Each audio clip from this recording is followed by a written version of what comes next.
There was once a gentleman visiting a temple under construction. On the temple premises, he saw a sculptor making an idol of God. Suddenly, he saw just a few meters away, another identical idol was lying on the ground. Surprised, he asked the sculptor, "Do you need two statues of the same idol?" "No," said the sculptor, "we need only one, but the first one got damaged at the last stage." The gentleman examined the sculpture. No apparent damage was visible. "Where's the damage?" asked the gentleman. "Well, there's a scratch on the nose of the idol." "Huh? Well, it's barely visible." "Where are you going to place the idol?" he asked. "It's going to be installed on top of that 20-foot pillar," said the sculptor. The gentleman replied, "Really?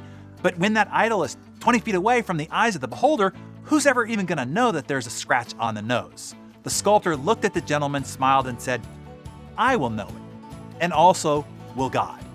The desire to excel, to do all you do with excellence, should be exclusive of the fact of whether anybody ever sees it or not. It is not for somebody else to notice, but for your own satisfaction.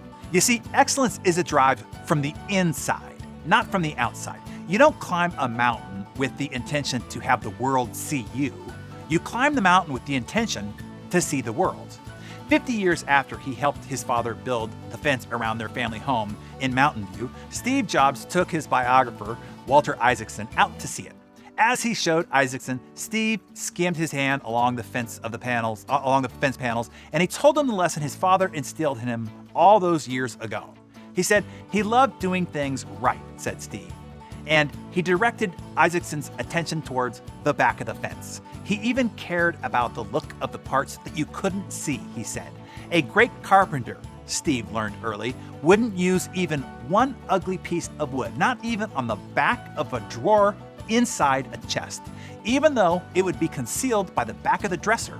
And even though nobody would probably ever see it, Steve said, "You'll know it's there.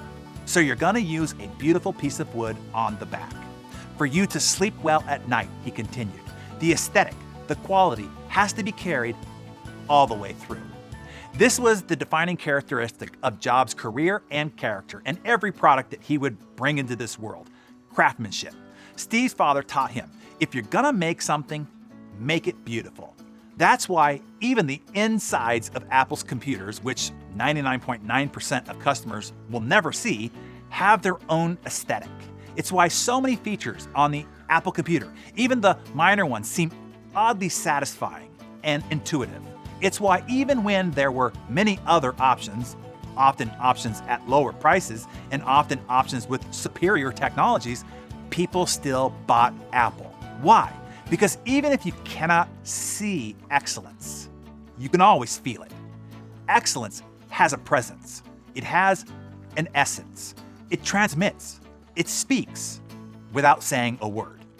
So my Darren Daily friends, today I challenge you to practice excellence. I'm not suggesting that you need to be excellent at all things all the time from here on out. Let's just practice. Let's take a baby step here. How about you just pick one thing today, one project, one assignment, one meeting, one to-do, or one activity, something important that you have on your plate today. And instead of just going through the motions, instead of just doing it good enough to get it done, I want you to make it beautiful, make it excellent, whether it be noticed or visible to anyone else or not. Just do it for the oddly satisfying feeling that you get. Immersed in the process of doing something and finishing something with excellence. Pick something, write it down in your Darren Daily Journal, and tell us what it's gonna be in the comments below. What are you gonna do with excellence today? And I look forward to be inspired by your comments. And challenge someone else to join you in today's excellence challenge. Use the share buttons below and send them today's Darren Daily. Together, collectively, we can make today excellent.